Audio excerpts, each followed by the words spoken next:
Sometimes you see a critic rating, see the low score, and question if the critics were just being mean. Then you see produced, co-written, and starring Adam Sandler, and suddenly start questioning if it could be any lower. Well, saddle up, hombres, and steer clear of the back of the burro, because we're about to tackle our toughest hurdle of all, proving to you that the ridiculous 6 is not that bad.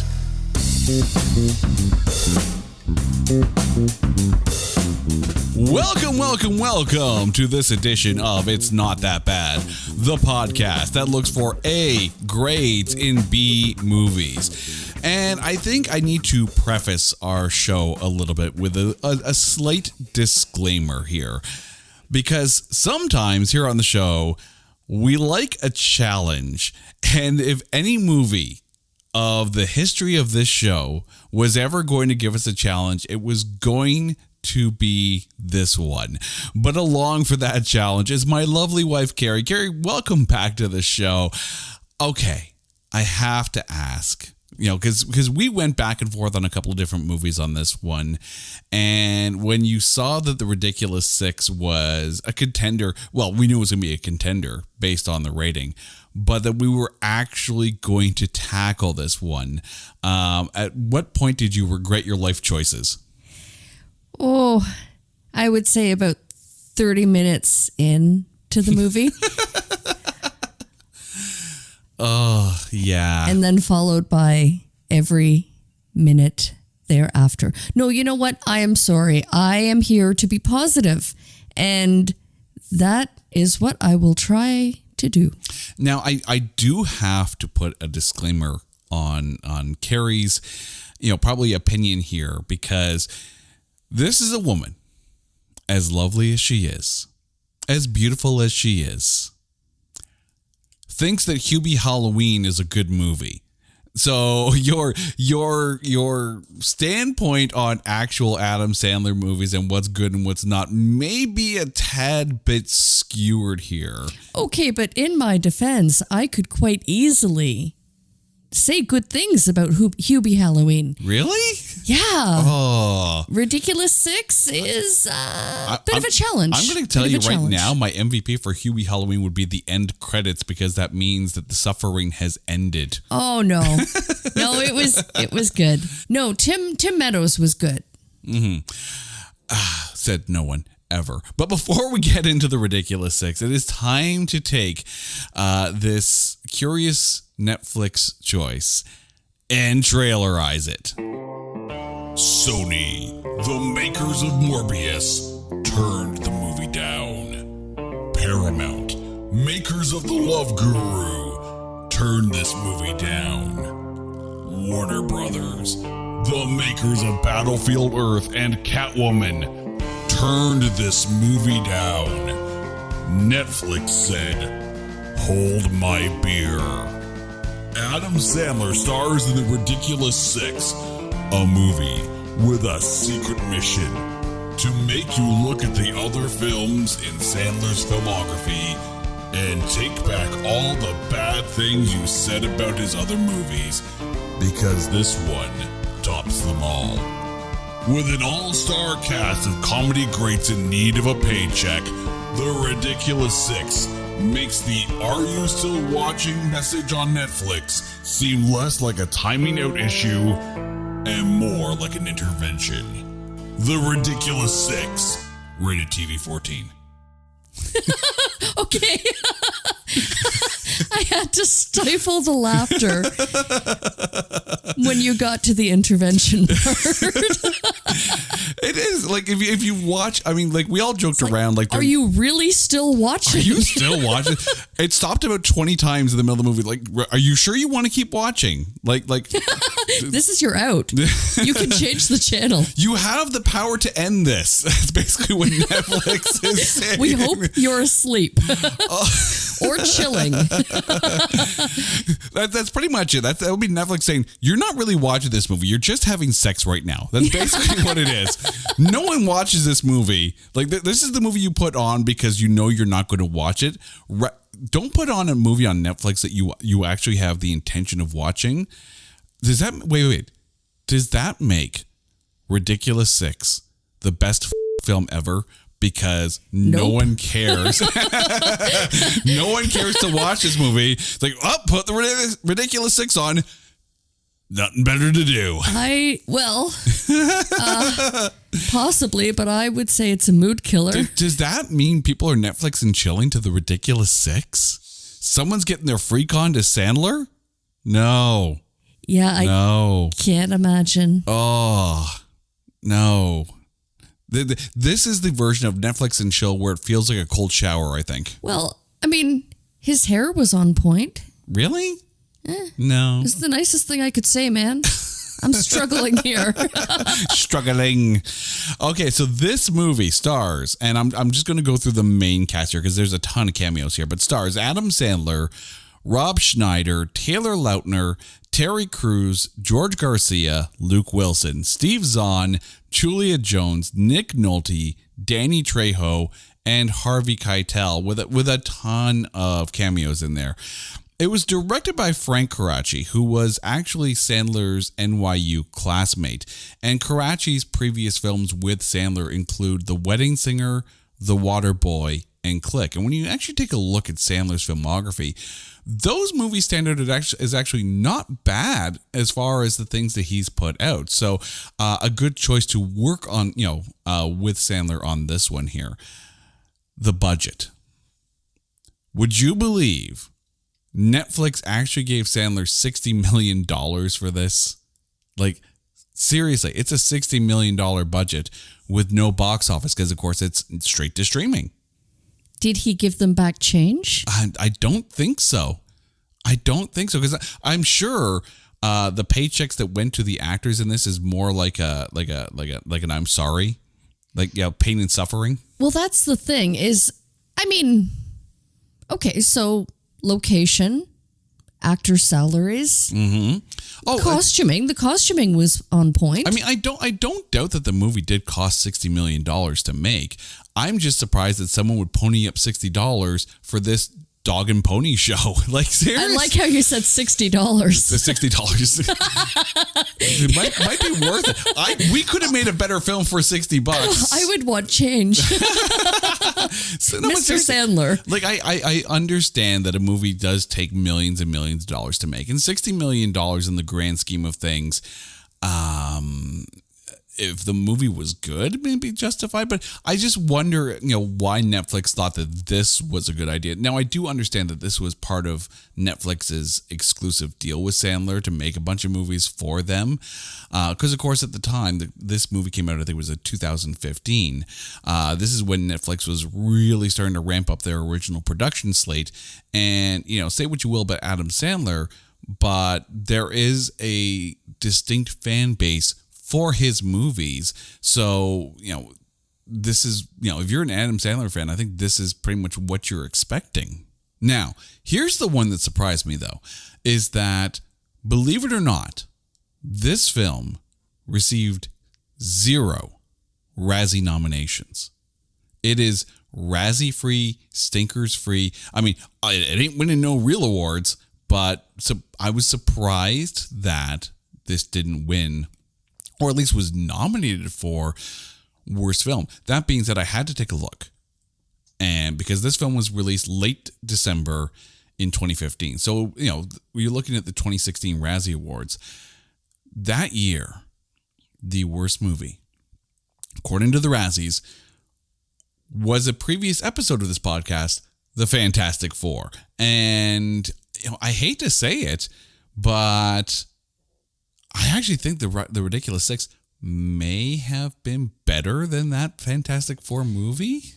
Ooh, that's a bold statement right there. But well, I think it's expectations, though. I think, though, maybe if it's time-wise, like if it was released late December, it would probably just have skirted, gone in under the radar. Yeah, and because it wasn't a theatrical release, again, it probably was maybe forgotten by the time 2016 rolled around, or there was so much more recent, more relevant movies, Fantastic Four, that was, I don't know, more in the forefront. of people's minds. Maybe. I do appreciate that there's a stretch of time, especially when Netflix was starting to ramp up their own productions, right? Where there was almost like a snobbery about movies that went straight to streaming. Oh, it's not a real movie. If it didn't play in the theaters, it's not a real movie. I don't even see the reason. I understand that people were going to make that line in the sand, that Netflix was trying to challenge the box offices, and people tried to lower the legitimacy of movies that went straight to streaming.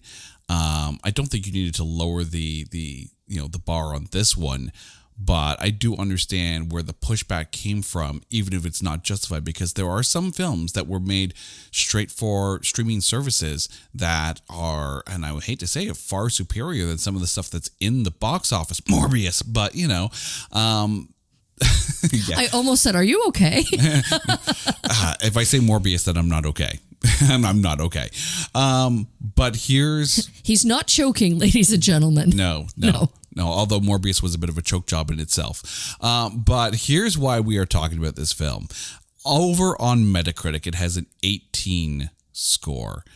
Rotten Tomatoes, a 34% audience score. But the critics, a 0. None. Donut. Nada. Zip. Zilch. Niente. That tomato isn't just rotten. It is soiled. It's pining for the fjords. Okay, again, I think maybe it went in under the radar. It's possible. Like somehow skirted critic attention at all. Oh, no. It was rated. It was poorly rated. And I think part like zeros all around. Zeros all around. Unanimously. I think part of the problem, and we have to discuss this here, because this film, and I think I'm being, polite in saying this, it is culturally insensitive. Yes. Yeah. Like, I am surprised.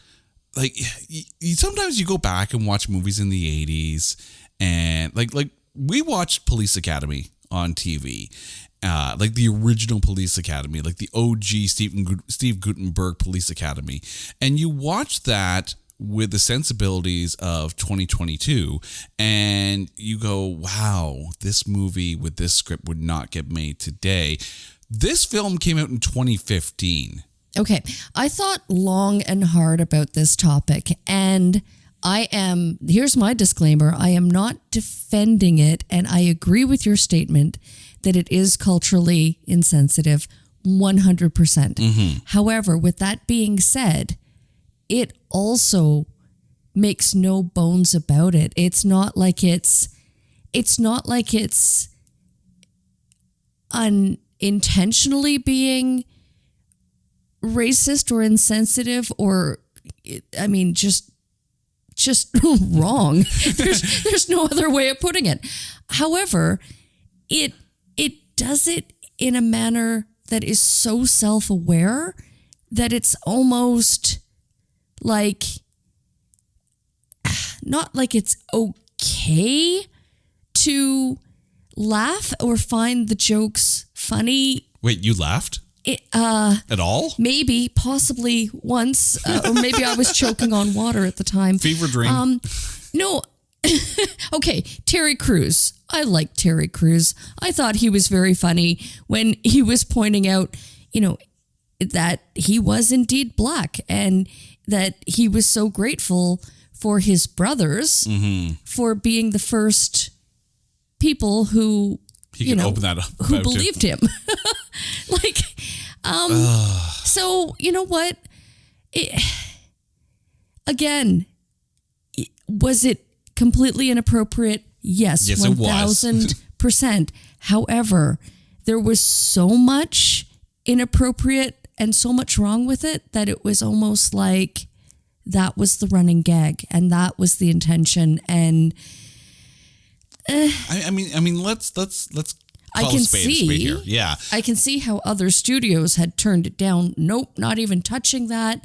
Won't even make that movie. However, in the context of, it was in the vein of a Western feel, a lot of those racial stereotypes were very present, but maybe not as in your face. Oh, God, and I yeah, think like that was the point they were trying to make. Oh yeah, I mean, like if you go back and watch any of those classic Western films from like, the John Wayne era and stuff like that, and you watch it with today's sensibilities, and you're like, whoo, Yeah, whoo. You can't do that on television. No, you can't do that on television. You can't do that on film. No, and no. But let's just call this out here. It's an Adam Sandler film. Like, if you're expecting intellectual discussion of cultural roles in the classic Western era, Adam Sandler's not the guy to bring that to you. Let's be honest. And I do accept the fact that there were some people on set at the time of filming who walked off set, basically disgusted with the portrayal of Native Americans in this film. I don't blame them. Mm-hmm. But you signed up for an Adam Sandler film. What the hell were you expecting? Okay, but good on them. Mm-hmm. Good on them. Absolutely. You know what? I love hearing that because I'm going to be honest, aside from watching the movie, which I barely made it through to maybe the last 32 minutes, I have not fully been present for. I will say, and I have to mention this out, Sean Faust on Twitter chimed in on this movie, said, I barely made it through 5 minutes. So like it's, okay, you're not the only one. Pretty good that I got, almost to the end. Almost. I had to get the Coles Notes version. However, a Happy Madison production, this was. Mm-hmm. Oh, absolutely. Everything from the sight gags, the beginning where Sandler had that, you want to see that again? And then they have the sped up fight scene. That was very much the Zohan movie. Oh, you don't mess with the Zohan, which right? Which I'll admit, like again, you could sit there and say that's culturally inappropriate too. I will say that I do. You don't mess with the Zohan. It's kind of like my Sandler guilty pleasure. This feels like the intervention now. Like, hi, I'm Jay. I like to watch. You don't mess with the Zohan. And everyone goes, hi, Jay. Well, let's be honest. Like, how many times did we have discussions about, okay, what movie are we doing next? And I would literally search up Adam Sandler and his filmography and be like, well, we could pick any one of these. Throw a dart. Little Nicky, I will defend to the death. Oh, God. You're going to make me watch that again, aren't you? Mainly because I want to see Harvey Keitel as the devil. I love him. But anyway, I digress. You want to see Tarantino again? Yes. Yes. Yeah. Oh, he was Burn in hellfire. He was so great. And I'm so glad you mentioned Tarantino because I do have a question and I know I should know this answer. What year did Hateful Eight come out? Okay, so Hateful Eight, I think, came out the year after. Interesting. Here's the interesting thing, though. Like, apparently, the Hateful Eight, and I was doing a little bit of research on this. And by the way, the Ridiculous Six is in no way, it's not an homage or it's not a retelling of the Magnificent Seven or the Seven Samurai. This just happens. It's the title, I think, is a bit of a play on that, but that's about it. Of course, the Magnificent Seven, being a classic Western, which of course is a retelling of Akira Kurosawa's The Seven Samurai. But the thing with the Hateful Eight is that apparently it took like $44 million to make that film on like 70 millimeter film. Like, that's Tarantino showing off his cinematic sensibilities. I will say, not my favorite Tarantino movie. I don't disagree. I really don't disagree. I'd be curious who the editor was on the Hateful Eight, because I find like let's be honest, Tarantino's best films are when Sally Menke's in the editor's chair. Well, that might be around the same time when she passed away. Mm-hmm. So. Yeah, and that's the thing. Like a director and editor relationship goes so well.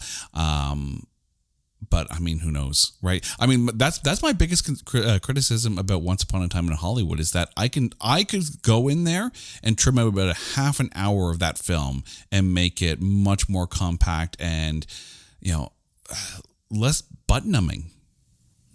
Like that, and that's Also, nothing against the film. Also, what I felt about Batman. Oh, the Batman. The Batman. Oh, the Batman. That was a butt number, and there was a deleted scene. Yet it was very good. Very good. However, again, I felt it was too long. Yeah. There were points that I could have sat there and simply said, okay, let's cut this scene. And that's like they released a deleted scene from that film. Yeah. Yeah. So it could have been longer. But let's talk about this, because this was 2 hours of my life I wish I had back. Do we have to? I'd rather talk about these other movies. Say, welcome to the Ridiculous Six. The best thing to do with the Ridiculous Six is to go and watch another film. But no, we have to deal with this film. And we need to start with the Ridiculous Six themselves. And let's start with Sandler, okay? White Knife. Here's the funny thing I'm going to say about this. And I wonder how much of this is akin to, or at least credited to, Frank Coraci, the director, is that here's Sandler, who is known for doing some of the most dumbest characters in cinematic history, as far as the Water Boy and Billy Madison. And he has this thing about, you could almost hear the Sandlerisms in your head, like, but not here. Not here. Here, his character is stoic and almost monotone. As one of the most monotone Sandler performances that I think we've seen. But I think, and in all fairness, this film needed him to be at that stoic level, and I think he actually, toned it down to a perfect level for this character and let everything else be crazy around him. I agree because, again, I mean, he really was the thread that kept the storyline together. Mm-hmm. And I absolutely agree that him being so even keel allowed for the other characters to shine, with the exception of Rob Schneider being Rob Schneider in any role, Rob Schneider. Pretty much. But that's the thing. Like we mentioned this earlier. Like, you think about the movies that Coraci has directed with Sandler. The Wedding Singer. Like, whatever you think of Adam Sandler, The Wedding Singer is a classic.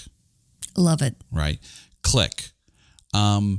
Surprisingly, there's actually quite a bit of heart in that film.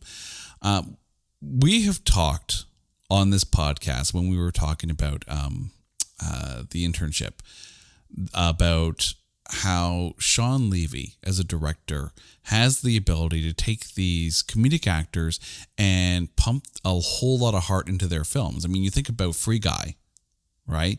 There's a lot of heart in Free Guy. You think about the Adam Project that Levy directed with Ryan Reynolds. There's a ton of heart in that film.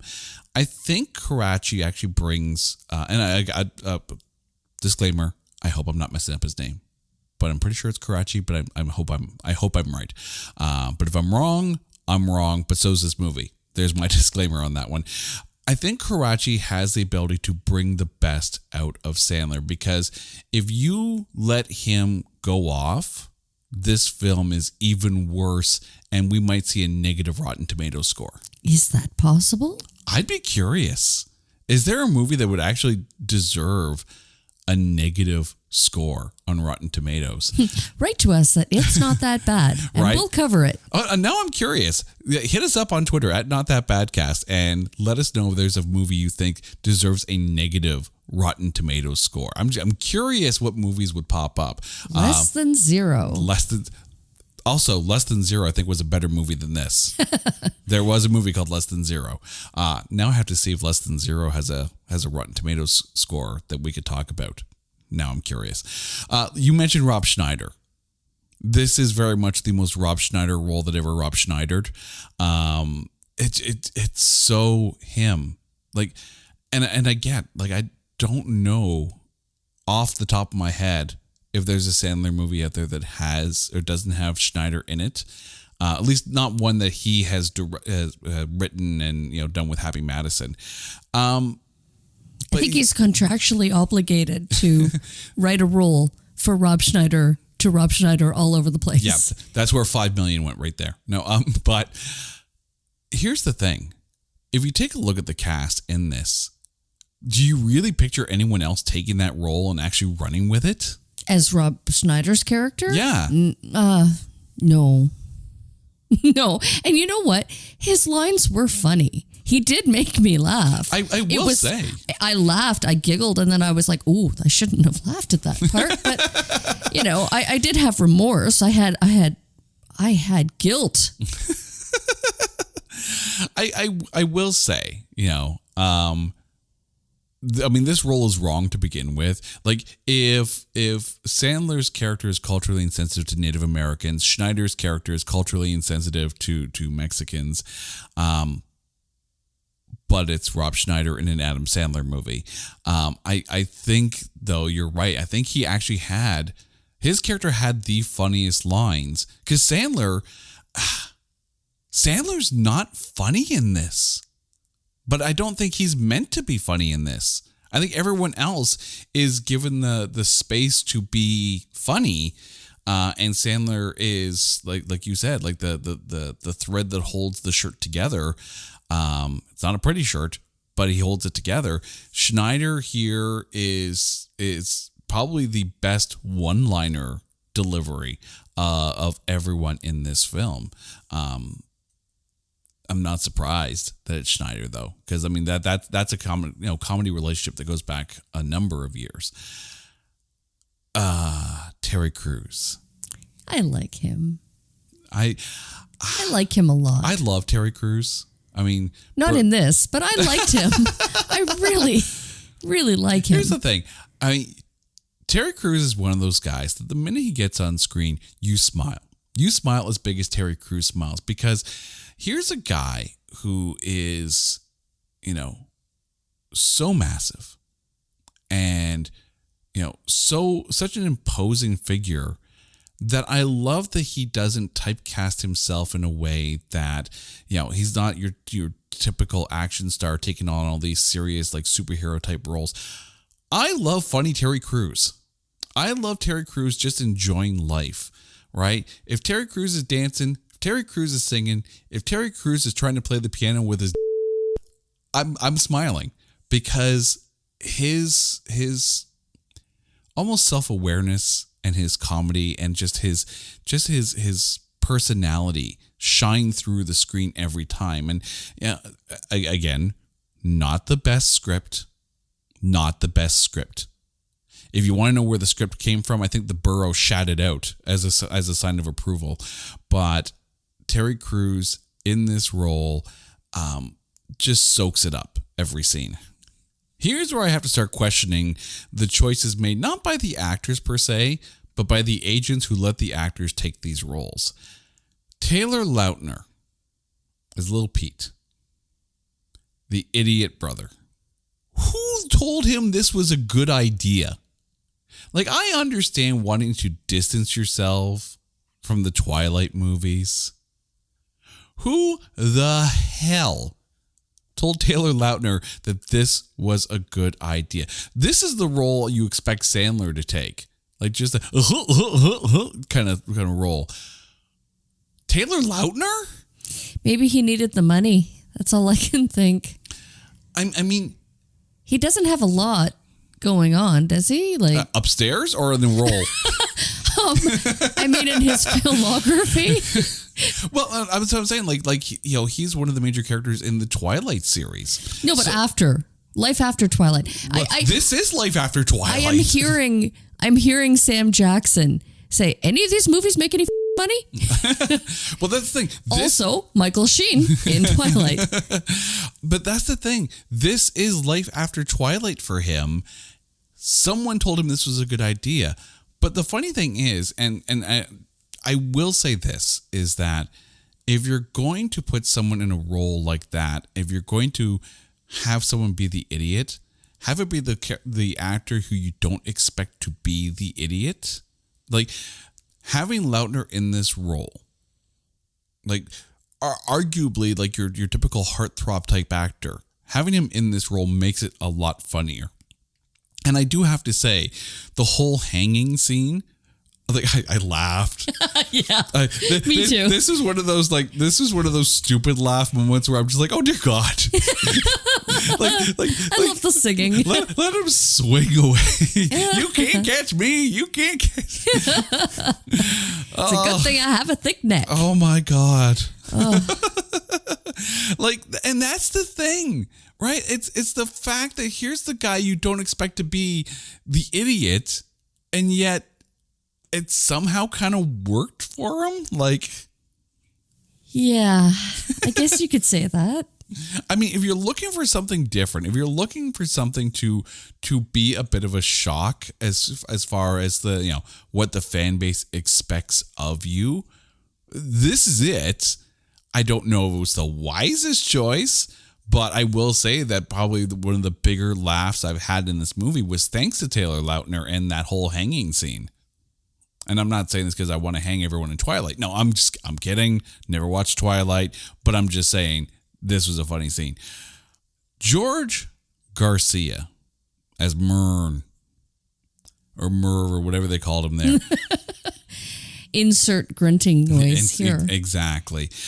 Most people will recognize him from his role in Lost. You will recognize him, Carrie, as the Blitz from How I Met Your Mother. This is what happens when you're the Blitz. You become a grunting, monosyllabic caveman type character whose mom did way too much moonshine. But what were your thoughts on this character? You know what? Well, you are stalling because your brain is starting to rebel against. Yeah. Like, you think about the nature of the show. We're here to try to talk good things about bad movies. Your brain is currently rebelling against you. It's like your cerebral cortex is about to come out and kick you for even trying to do the mental gymnastics it takes to say anything good about this film. My internal dialogue is, say something nice. Oh, Thumper, come on. You know what? Well, You're going to start sounding like him. Like,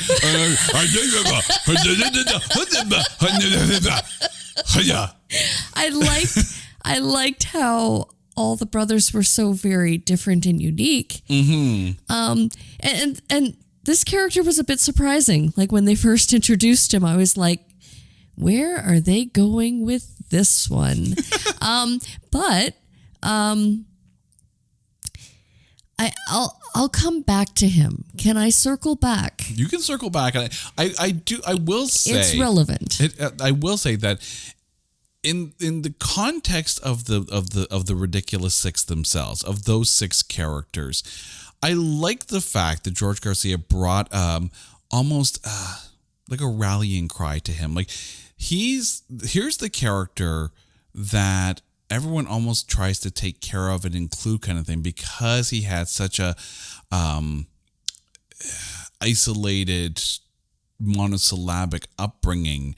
Like, I love that's something I will say, is that the Ridiculous Six, the six characters, you know, as absurd as the script is, as much burrow excrement as the script is, there's something about the six characters, about them coming together and looking after each other and finding each other,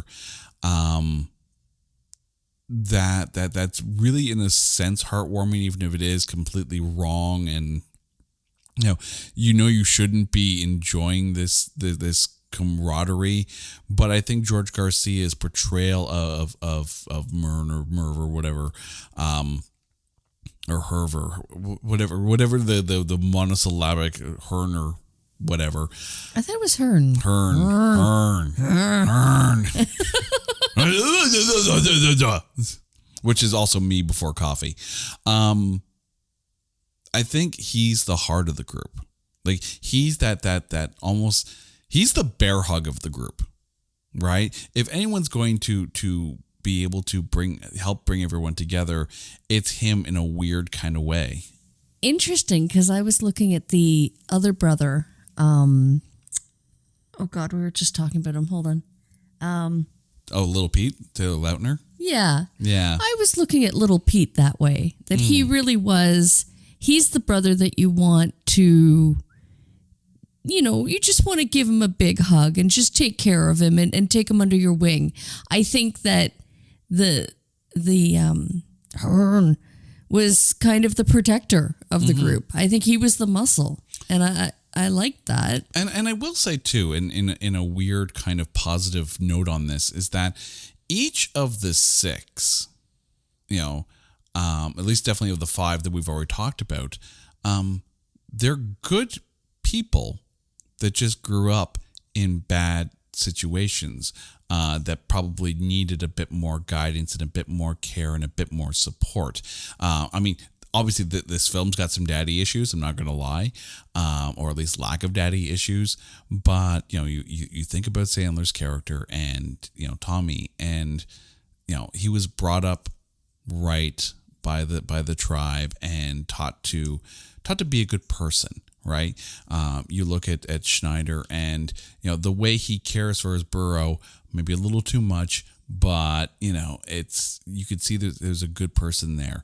Little Pete is just, I don't know if Little Pete could know bad. He loved his mama. Right? And that's the thing, like constantly writing letters to his mom. Like we're talking a good person. Terry Cruz, who is, almost like the conscience of the Golden Saloon there, and trying to stop Harvey Keitel from beating on Luke Wilson. Again, here's a guy who could basically shatter everyone in the room, and yet he's the piano player, even though he probably plays it with his words, not mine.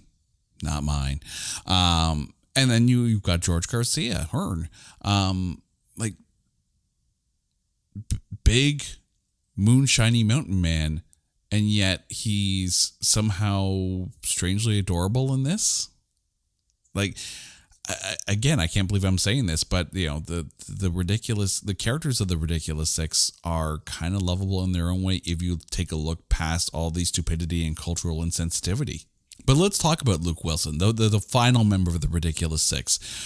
Look, I get that Owen Wilson kind of gets the bigger roles and has been known to take some of the sillier roles. Luke Wilson's not, no stranger to comedies, but I think, and I will say, if you're putting a Wilson brother into this role, I think Luke Wilson is the better choice because you needed a character, you needed someone to bring a little bit more depth because of the nature of, the backstory of him.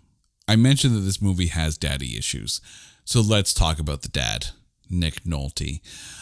There once was a time when Nick Nolte was top A grade actor, and now here he is.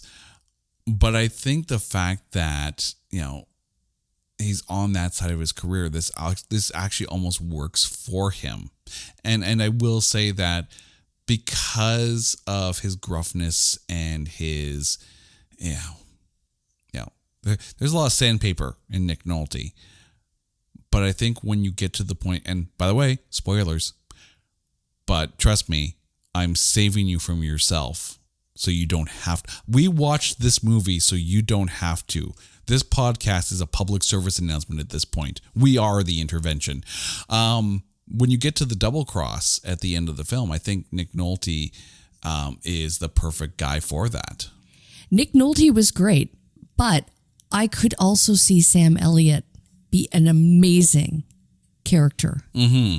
And there's the funny thing. Dad. I might almost buy Sam Elliott more as the dad of all these characters, but I think Nick Nolte, Sam Elliott may have cost them too much. You know what? It might also be a typecasting thing because when I think Westerns, I think Sam Elliott. Mm-hmm.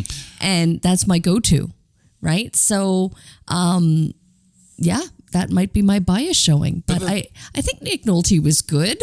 I think he was gruff enough to play this character believably. And you know what?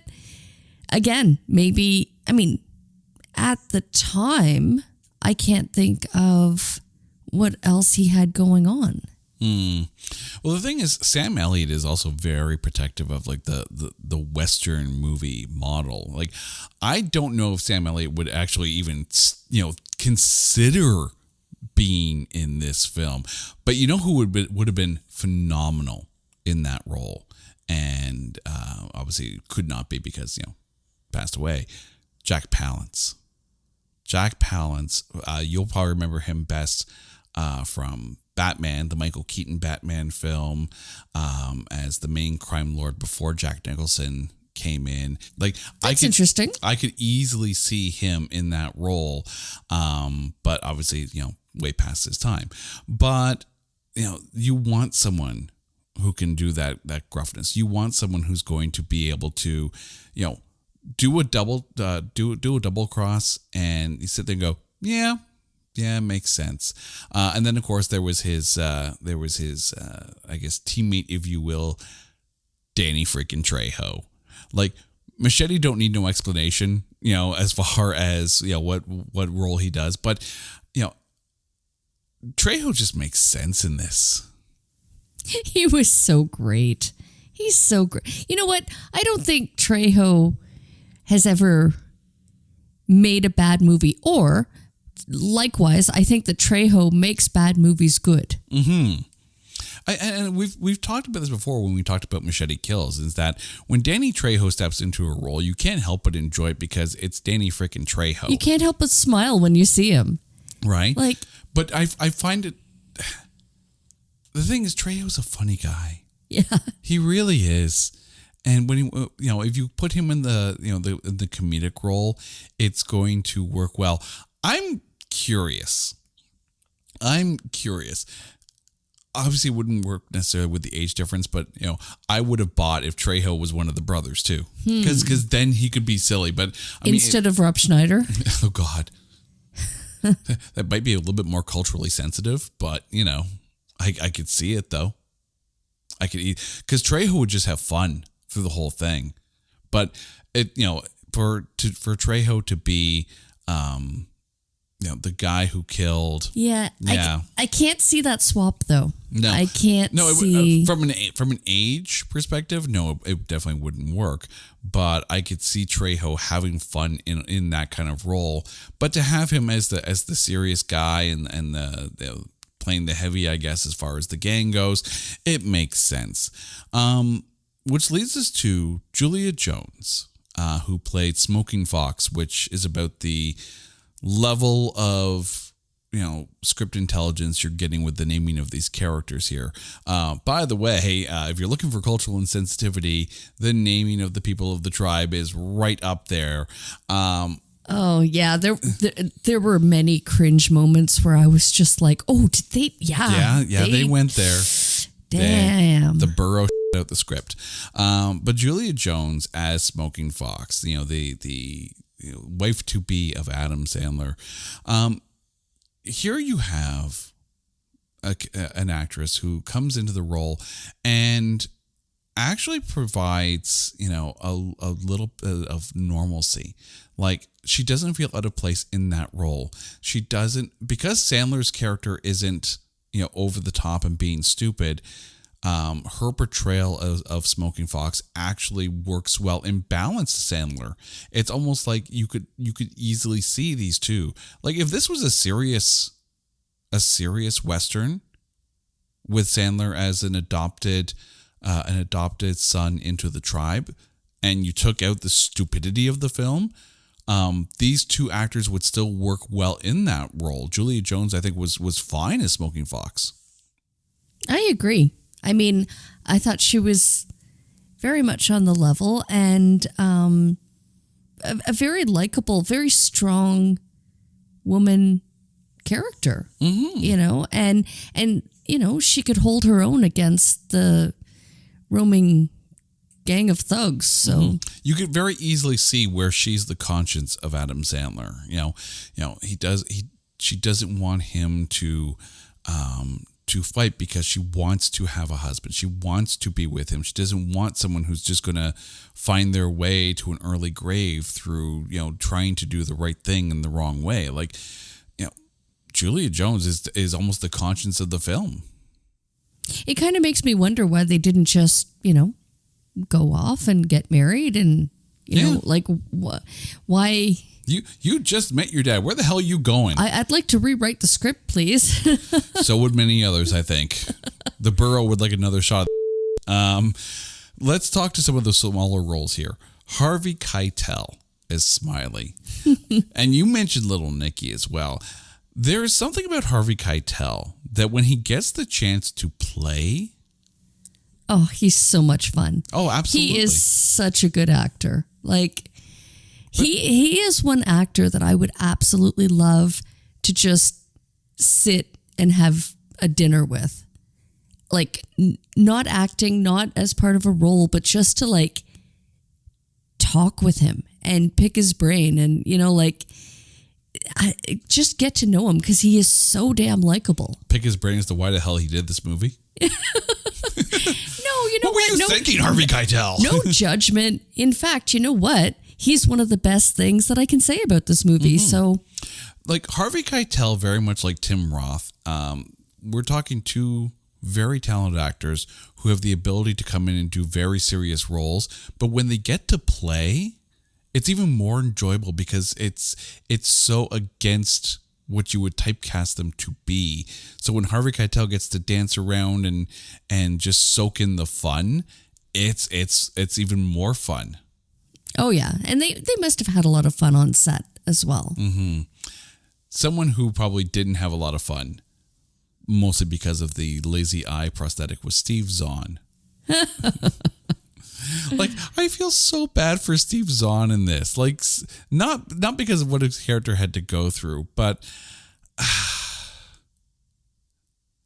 the thing is, I like Steve Zahn, but the roles he takes are not necessarily the smartest of choices. I know someday we're going to talk about Sahara because that's a movie based on a Clive Cussler book. And, when you're a fan of a series, and we talked about this too for One for the Money, when you're a fan of a book series and all of a sudden it gets put into a movie and then they start to cast it, and you already have this mental image of who should be in that cast. Steve Zahn was not my Al Giordino. He was not. He was so not. However, in this role, he actually works well. I liked him in it. I thought he was good. I also liked him in Sahara. I thought he was fun. Fun. Just he's not my Al. # not my Al. But it's just, here's the thing, right? Sandler movies, especially the Netflix ones, seem to have a lot of cameos packed into them and a lot of smaller roles. As I'm going through the list here, there's a lot of Sandler regulars, like John Lovitz, David Spade, Steve Buscemi, John Turturro. These are Sandler go-tos as far as putting them in. So, and it's almost like, we joked about this with Robert Rodriguez films. And Kevin Smith. It's the work with your friends rule. So I almost appreciate more the fact that with Sandler getting this deal with Netflix, he's bringing his friends in and bringing them along for the ride. It's almost heartwarming when you see one of the regulars pop up in his films. Agreed. And you know what? I think it's a comfort zone as well, right? A lot of the characters, it's almost kind of I don't know, when he sits with a screenplay, he's like, okay, I'm going to write this for Schneider. I'm going to write this for Buscemi. And yeah, not that. Is he actually the writer on this, or is it just his production company? Well, no, Sandler and his longtime co-writer Tim Herlihy are the co-writers on this one. But that's the thing. So he's to blame for this. Sandler and Herlihy have worked together for years and years and years, like going back to the Saturday Night Live days. So, like, here you have writers who know who they're writing for. So it makes sense. So we're not just talking, he's not just the money man. He actually wrote this. Wow. He burrowed this one out. Yeah. Yeah. You're now questioning all your Sandler choices. Okay, but I do have to point, if you had to pick one smaller role cameo in this that stood out to you, which one was your favorite? Are we at the VIP? We're not at the VIP yet, but I'm just talking about, smaller roles that stood out to you. John Lovitz playing, a very John Lovitz very character. much, like you would. In fact, again, Little Nicky. It's almost kind of like, I don't know, like The Ridiculous Six is like Little Nicky only in Western. the Western. Yeah, I thought he was good. I'm trying to think as well. Same question over to you Well, I'm glad you brought up John Lovitz, because there's one actor in that scene, one small cameo in that scene that I had to, as soon as I found out who it was, I shook my head and went, what? And it's the guy who played Mark Twain, because that's Vanilla Ice. No. Yes. Okay. Wow. The most hip hop Mark Twain ever is Vanilla freaking Ice. Okay, I am going to go and rewatch that scene because I did not know that. Yeah. Now, full disclosure, Carrie didn't make it to the very end, so she also missed the Ice Ice Baby dance at the end. Okay, definitely I'm going to go and grab my tablet and hit play and watch the end of it. Wait. However, is this your way of saying you want to Netflix and chill tonight? Because I'm down for it. It's a date. No, okay. I have to ask though. I've been propositioned on the podcast. Kids, avert your ears. I think they just threw up a little. It's about to get a little freaky.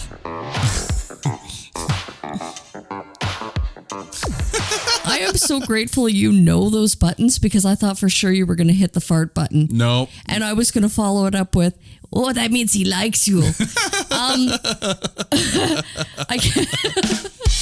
Okay, getting away from the acting a bit here, I do have to point out, and we talked a little bit about this at the beginning, the cinematography on this, like it is, like you and I have talked about this, off the air kind of thing, how one of these days I would love to rent a convertible and drive through like Arizona, Nevada kind of area, like drive through that desert area kind of thing. The cinematography on this is just like breathtaking. Can I just say that one of my most magical memories of driving home from work one day was it was about 7-8 o'clock in early spring when it does start to get dusk around that time. And I actually saw a tumbleweed in real life You saw Adam Sandler rolling through? No, but in our area, which is definitely not the, Arizona desert, I saw a tumbleweed rolling through like a construction area where they were building new condos. And it was the most surreal, probably the most magical thing that I have ever remembered seeing. And it was just because it was so out of place. It was incredibly out of place for where we live. And this movie kind of made me remember that moment in time. It's just like seeing a floating bag in the wind going, it's the most beautiful thing I've ever seen. Thanks, American Beauty. Right? You just Thank you. You got the reference. You got exactly what was in my head. You just make grocery store parking lots relevant. But no, I do have to, give credit where credit is due. This is beautifully shot. And the fact that it's on location, the fact that it's, this is why City Slickers was such a beloved film, right? Because it was out there. You know, it's shot where it actually should be. Like, it's a beautiful film on mute. I'll just put it out. It's a beautiful film on mute. No, not even. Really? Nope. Well, I mean, there were enough sight gags with the Burrow. The Burrow. Yeah. He likes you. Yeah, the carrot. And, yeah. Yeah. Well, you know, it was a beautiful backdrop for Taylor Lautner to swing on a noose back and forth to. You know, things I never thought I'd hear myself say, but here we are in 2022. I don't know if watching that scene silently would have the same laugh factor, but you know. It depends. You know, if you put on some like weird music and la, la, la, like just creepy British children singing. Now you're picturing it with that soundtrack in your head, and you'll never hear it. It's like the Nightmare on Elm Street little, you know, 1, 2, 3. No, we're not doing that to Ridiculous 6. But what we are doing is actually naming an MVP for this film. So Carrie, yes, I am ready. You are ready. I am so ready. Your body is ready for this. The Dr. Steve Buscemi. That's, you know what's funny? I actually have it in my notes that Buscemi, as far as like the Sandler crew kind of thing and their cameos, Buscemi was one of my more favorite cameos. Not as funny as Vanilla Ice, mind you, but a perfect Buscemi cameo. He was so funny. You know what? I am actually grateful that you didn't talk at length about him because I wanted to. All right. And I want to own this. Take the mic.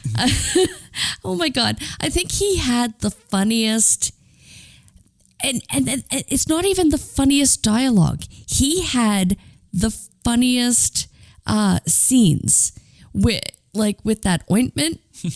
And it was just the most inappropriate usage.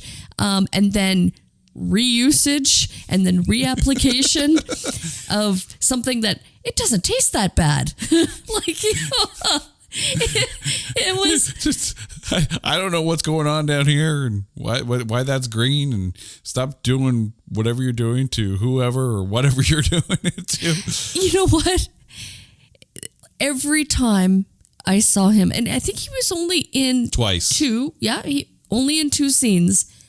I laughed. Mm-hmm. I laughed inappropriately to those 2 scenes, and I wanted more. I wanted more Buscemi because every time they would go back to the doctors, it was so funny.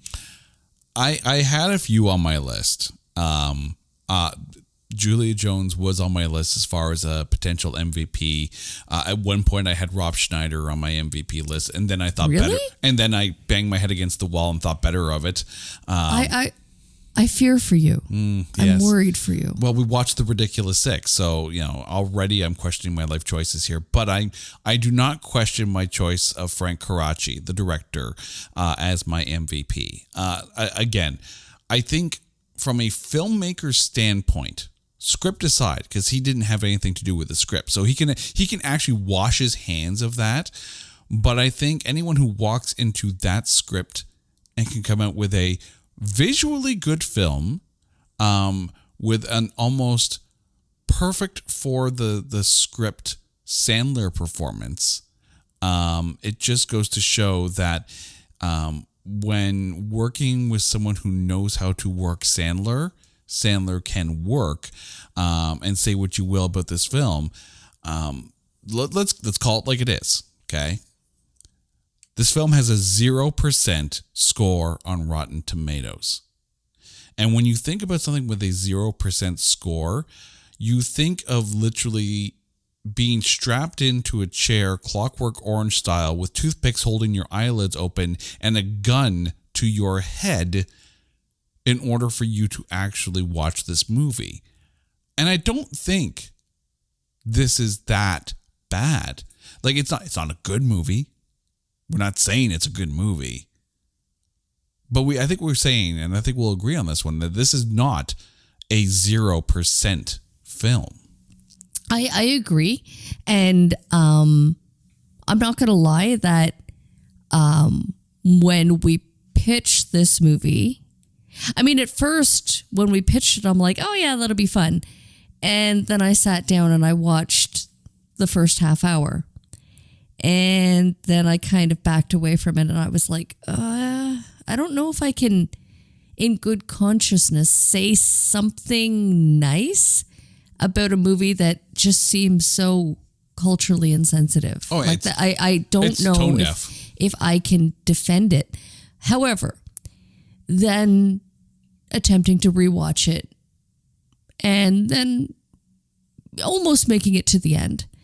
I think that might be part of it. And I suffered it too, is can you really defend or not defend, but can you justify? What's the word? Not justify, but can you justify Netflix spending $60 million on this?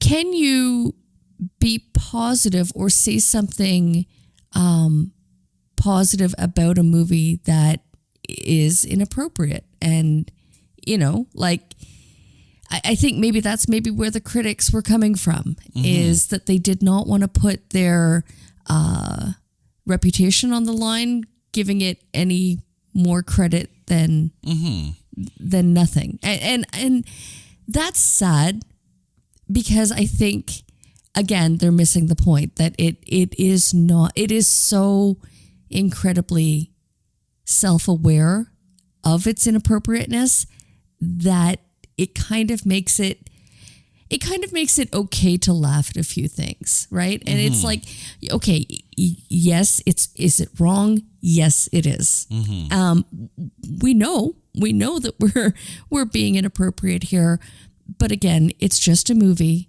and these are just characters, fictional characters, right? Not in real life, and again, portraying those various cultures and basically offending everybody equally.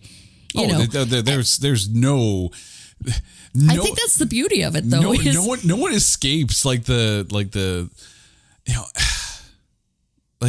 you're right. This movie probably should not have been made. At least without some very serious script rewrites kind of thing. But I don't even think a script rewrite. I think the fact that they were equally offensive to all cultures kind of makes it a little easier to take. Yeah.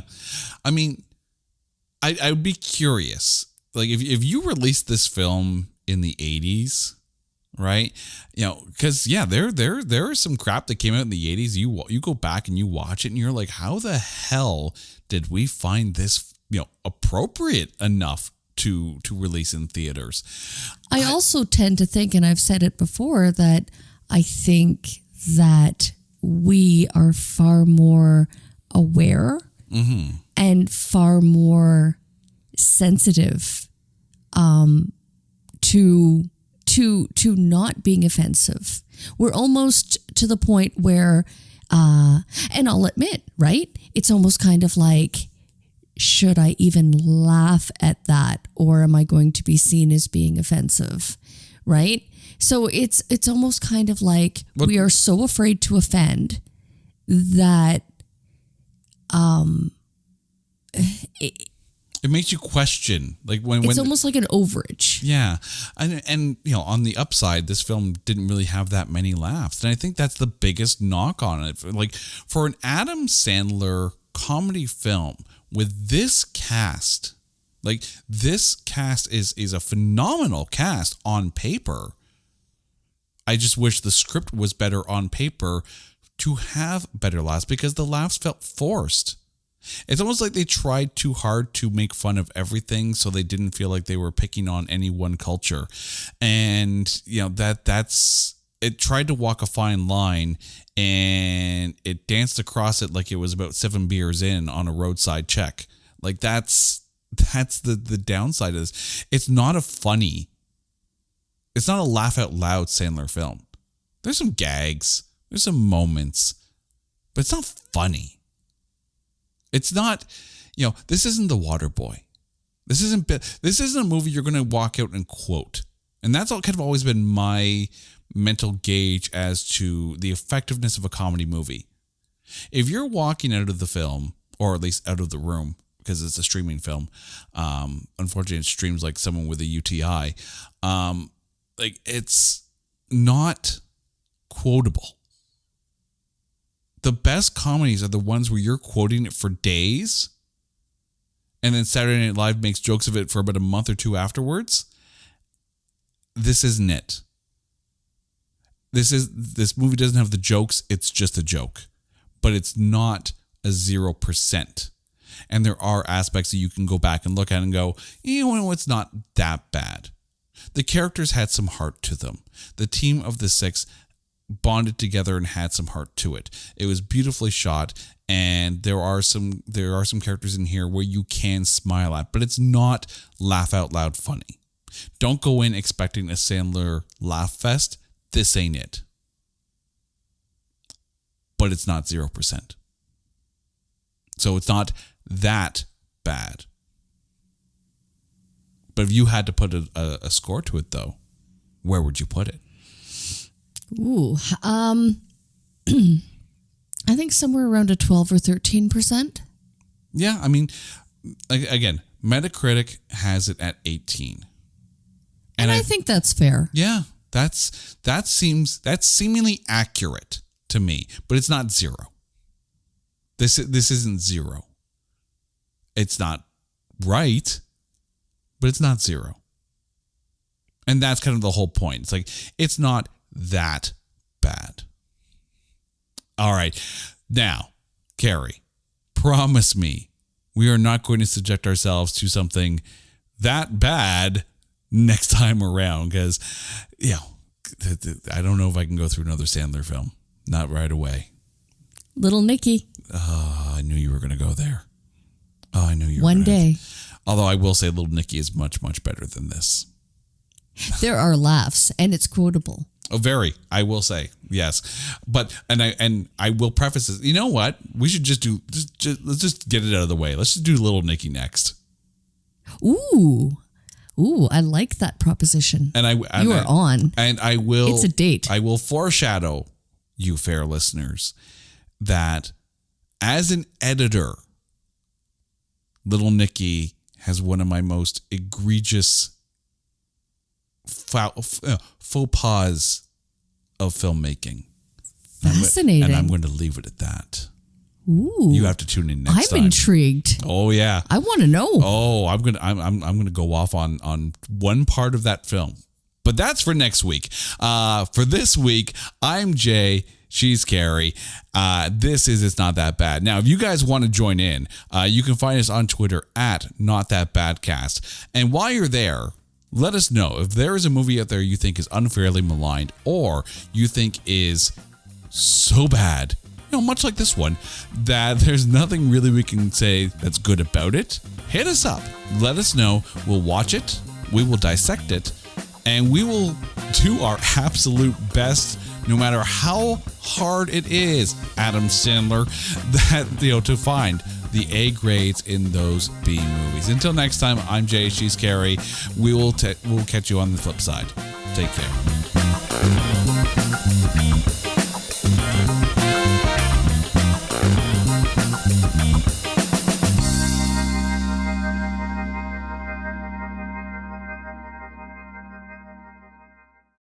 Hey folks, Stefan Shirazi and Renee Richardson here from the Metallica Report. And we are proud members of the Pantheon podcast family, where the best of music and podcasts unite. We've got something pretty cool for you.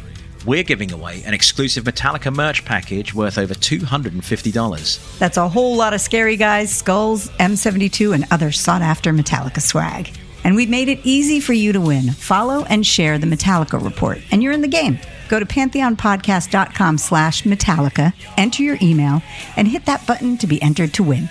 And just like that, you're eligible for our monthly exclusive Metallica merch package. And guess what, rockers? You can enter every month, so just do it. And while we love our global brothers and sisters, the lawyers won't let us ship outside the U.S.